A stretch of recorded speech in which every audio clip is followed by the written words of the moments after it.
சமூக நீதியை நிலைநாட்டுவதற்காக ஜாதிவாரி கணக்கெடுப்பை நடத்த வேண்டும் என்று இந்த கூட்டத்தை தலைமையேற்று நடத்தி கொண்டிருக்கக்கூடிய அருமை அண்ணன் டாக்டர் பாட்டாளி மக்கள் கட்சியுடைய தலைவர் அண்ணன் அன்புமணி ராமதாஸ் அவர்களுக்கும் மற்றும் இந்த தமிழகத்தில் தமிழ் சமூக மக்கள் சமூக நீதியை நிலைநாட்ட வேண்டும் என்று எந்தவிதமான பாகுபாடும் இல்லாமல் யார் அழைக்கிறார் என்று பார்க்காமல் மாற்று முகாமிலே தேர்தலில் பயணித்தாலும் தமிழகத்தில் சமூக நீதி நிலைநாட்ட வேண்டும் என்பதற்காக அண்ணன் எடுத்த முயற்சிக்கு அனைவரும் வருகை தந்த அனைவருக்கும் நாம் சார்ந்திருக்க மனிதநேய ஜனநாயக கட்சியுடைய தலைவர் மு தமீமுன் அன்சாரி அவர்களின் சார்பிலும் புரட்சிகரமான வாழ்த்துக்களை தெரிவித்துக் கொண்டு, தமிழ்நாட்டில் சமூக நீதியை நிலைநாட்ட வேண்டும் என்று சொன்னால் வெறும் அது சாதி வாரிய எண்ணிக்கை கணக்கெடுப்பு மட்டும் போதாது.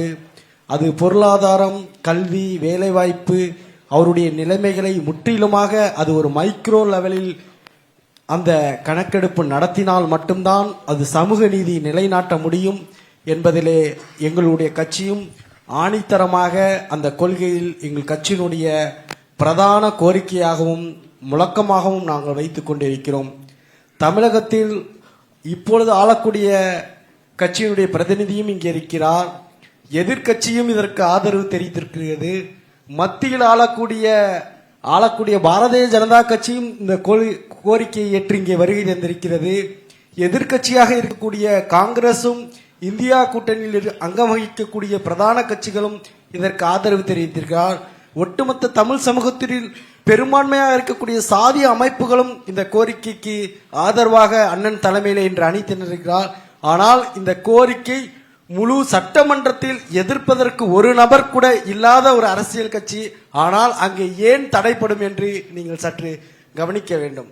தமிழகத்துடைய வெற்றி கழகத்துடைய பிரதான கோரிக்கையாக இந்த சாதிவாரி கணக்கெடுப்பு நடத்தினாலும் அதற்கான கோப்புகள் தயார் செய்து அனுப்பப்பட்டால் அங்கே எதிராக நிற்பது வடநாட்டினுடைய அதிகாரிகள் தான். அதை முட்டுக்கட்டை போடுவார்கள், அதை தடுத்து நிறுத்துவார்கள். அதை முறியடிக்க வேண்டிய வேலைதான் தமிழக வெற்றி கழகம் உறுதியாக நிற்க வேண்டும்.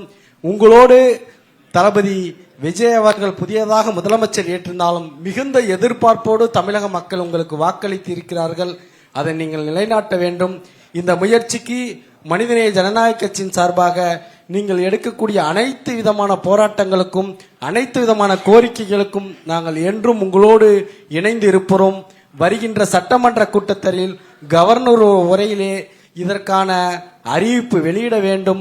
அந்த கோரிக்கையை நீங்கள் வைத்திருக்க கோரிக்கைக்கு நாங்களும் சட்டமன்றத்தில் எங்களுடைய தலைவர் தமீமுன் அன்சாரி அவர்களும் ஆதரவோடு உங்களோடு இருப்பார் என்று கூறிக்கொண்டு எங்களுக்கு வாய்ப்பளித்தமைக்கு நன்றி கூறி விடைபெறுகிறேன். நன்றி.